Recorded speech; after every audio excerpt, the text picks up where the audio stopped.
জমিনের মধ্যে কি রাখা?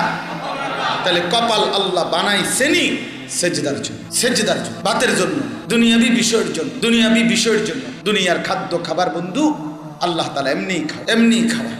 দুনিয়ার খাবার, পেশাব পায়খানা, ঘুম, যৌন চাহিদা, এগুলো আল্লাহ তাআলা কুত্তারও পূরণ করে। কুত্তাও খায়, কুত্তাও ঘুমায়, কুত্তাও পেশাব পায়খানা করে, কুত্তারও যৌন চাহিদা পূরণ হয়। এজন্য কুকুরেরও বাচ্চা কাচ্চা হয় না? তাহলে এরই নাম যদি জীবন হয়, তাহলে ওই জানোয়ারের সাথে তফাৎ কি? মানুষ মানে তাকে বলে যে ভাত খায়, মানুষ তাকে বলে যে ঘুম যায়, তো জানোয়ার ঘুমায় না? জানোয়ার পেশাব পায়খানা করে না? তো তাইলে হে আর মানুষের তফাৎ কি? তাহলে তফাৎ ভিন্ন কিছু। ভাত মাছ চাল ডাল আহার নিদ্রা এর নাম মানুষ না বন্ধু, এ তো জানোয়ারেরও আছে। তাহলে মানুষ আলাদা কি? যে গোলামি করে, যে সেজদা করে, যে মালিক চিনে।